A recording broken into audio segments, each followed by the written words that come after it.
World express channel में हम अपने दर्शकों का हार्दिक अभिनंदन करते हैं।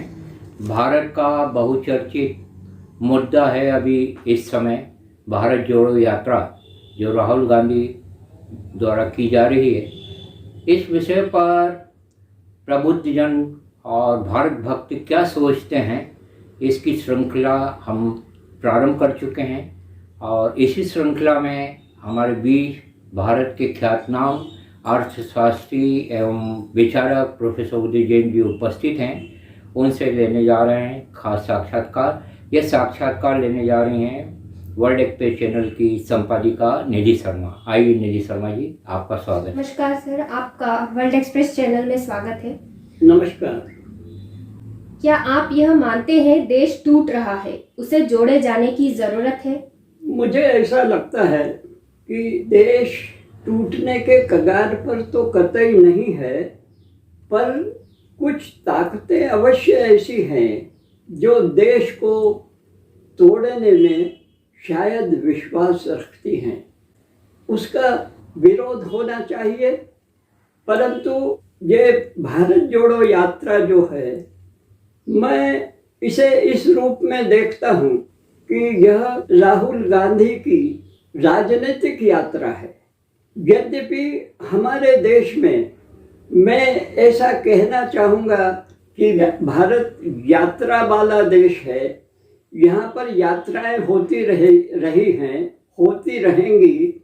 और जैसे मैं बताना चाहूँगा कि हमारे यहाँ जैसे जैन साधु साध्वियाँ, अन्य साधु, अन्य महंत लोग, अन्य धर्मों के जो वरिष्ठ जन हैं, वे लगातार यात्रा करते रहते हैं, तपस्या करते रहते हैं, हिमालय की कंदराओं में जाकर के तपस्या करते हैं। तो भारत तो यात्रा प्रिय देश है, यहाँ तो यात्राएं होती रहती हैं। पर ये सब यात्राएं जो साधु साध्वी या अन्य लोग करते हैं, यह आध्यात्मिक यात्रा है, आध्यात्मिक यात्राएं हैं। जबकि राहुल गांधी जी की यात्रा राजनीतिक यात्रा है। इसलिए मैं ऐसा नहीं मानता हूँ कि देश टूट रहा है या टूटन पर है, इसलिए उसे जोड़ने की आवश्यकता है। वह तो जुड़ा हुआ है। मोदी सरकार के कार्यकाल में जो भी सांप्रदायिक घटनाएं हुई, जैसे राजस्थान का कन्हैया हत्याकांड, पिछले सिर्फ 6 माहों में देश में करीब 8 वारदातों में हिंदू युवतियों की हत्या मुस्लिम युवकों द्वारा की गई। ऐसे माहौल में जनता भारत जोड़ो यात्रा का समर्थन कर रही है। आपकी इन पर क्या प्रतिक्रिया हो सकती है? ये जो हत्याएं हुई हैं, हिंदू युवतियों की जो हत्याएं हुई है, वह अत्यंत ही घृणित कार्य है और हम उसका खंडन करते हैं, हम उसका विरोध करते हैं और हम ये मानते हैं कि अगर इसी तरह की घटनाएं होती रही तो वह वर्ग विशेष के लिए भी कतई अच्छी नहीं है, न बहुसंख्यक समाज के लिए अच्छी है।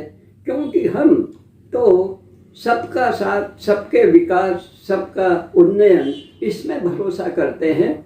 चाहे वह किसी भी धर्म का व्यक्ति हो, जाति का व्यक्ति हो, वर्ग का व्यक्ति हो, क्षेत्र का व्यक्ति हो, हम सबके विकास की बात करते हैं।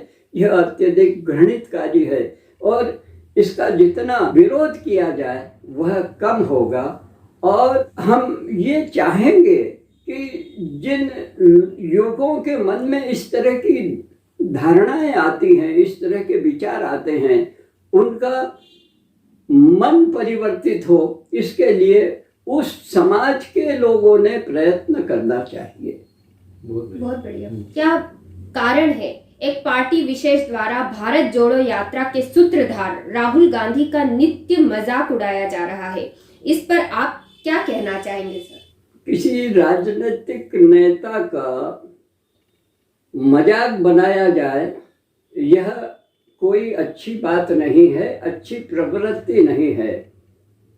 हम चाहेंगे कि विचार के धरातल पर उसका विरोध या समर्थन हो।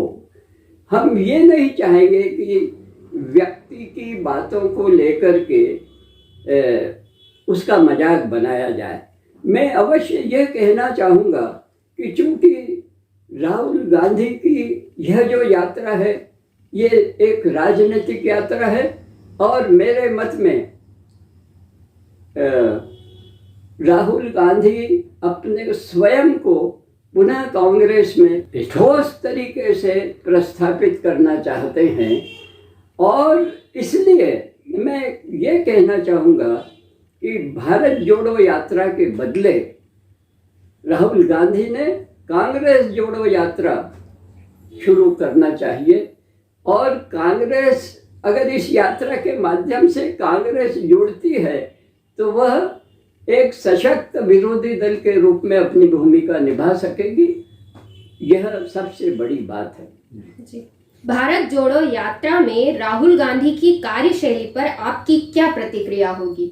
राहुल गांधी की भारत जोड़ो यात्रा में उनकी कार्यशैली पर इस सवाल को सर और मैं आगे बढ़ा रहा हूँ आपसे, हम और इसकी व्याख्या कर रहे हैं कि जैसे राहुल गांधी कभी साइकिल चलाने लगते हैं, कभी बाइक चलाने लगते हैं, कभी बच्चों को पुचकारने लगते हैं, तो उनकी ये कार्यशैली सामने आ रही है, बीजेपी को निशाना बना लेते हैं, तो आप क्या कहना चाहेंगे? राहुल गांधी की कार्यशैली से मैं बहुत ज़्यादा प्रभावित नहीं हूँ। उससे कोई राजनीति का एक बलशाली कोई संदेश जा रहा हो ऐसा मुझे नहीं लगता है।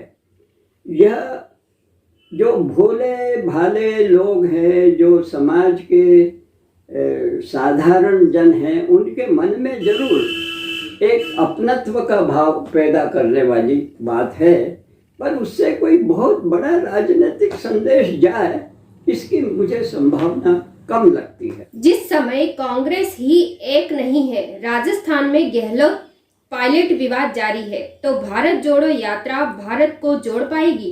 भारत तो वैसे भी जुड़ा हुआ है और ज़्यादा जोड़ने की जरूरत एकदम लगती भी नहीं है। जहाँ तक राजस्थान में कांग्रेस के पदाधिकारियों के आपसी वैमनस्य और झगड़े की बात है, इसका उत्तर तो या तो गहलोत दे सकते हैं या सचिन दे सकते हैं या कांग्रेस अध्यक्ष खड़गे दे सकते हैं। मुझे इस पे कोई जवाब देने की आवश्यकता नहीं है, पर मैं अवश्य ये कहना चाहूँगा कि किसी भी राजनीतिक दल में अगर परस्पर व्यक्तियों के बीच में कोई विभेद है, कोई मतांतर है, कोई विचार प्रणाली में अलगपन है, विचार प्रणाली में अपनत्व सामंजस्य नहीं है, तो उस राजनीतिक दल के सर्वोच्च मंच पर आपस में बैठ करके सुलझाना चाहिए। यही राजनीति के भी हित में होगा और राजस्थान के भी हित में होगा और कांग्रेस के भी हित में होगा। इसके पूर्व महात्मा गांधी, आचार्य विनोबा भावे, जयप्रकाश नारायण, चंद्रशेखर, सुनील दत्त ने कई यात्राएं निकाली। इनसे देशवासियों का क्या फायदा हुआ? जैसा मैंने प्रारंभ में कहा कि भारत यात्रा प्रिय देश है, यात्राओं का देश है। यहाँ पर आध्यात्मिक यात्राएं निकलती हैं, सामाजिक यात्राएं निकलती हैं, धार्मिक यात्राएं निकलती हैं, आध्यात्मिक यात्राएं निकलती हैं, राजनीतिक यात्राएं निकलती हैं। तो जो राजनीतिक यात्राएं होती हैं वे अपने पक्ष को, अपनी राजनीति को, अपने राजनीतिक दल को लाभ पहुंचाने के दृष्टि से की जाती हैं। आपने जिन यात्राओं का नाम लिया है उसमें मैं आडवाणी जी की राजनीतिक यात्रा का भी उल्लेख करना चाहूँगा। उसमें जिसमें डॉक्टर मुरली मनोहर जोशी भी सम्मिलित हुए, उनने भी अपनी यात्रा कन्याकुमारी से लेकर के श्रीनगर तक आयोजित की थी। तो ये मुझे ऐसा लगता है कि ये जनता के मन में अपनी छवि सुधारने की एक प्रक्रियागत स्थिति है और उससे अपना भी भला होता है, राजनीति का भी भला होता है, राजनीतिक दल का भी भला होता है और लोगों को शिक्षित होने का अवसर मिलता है, क्योंकि जो यात्रा कर रहे हैं वे अपने विचारों से जनता को अवगत तो कराते ही हैं, तो एक तरह से जनता शिक्षित भी होती है। इसलिए हर यात्रा का स्वागत होना चाहिए।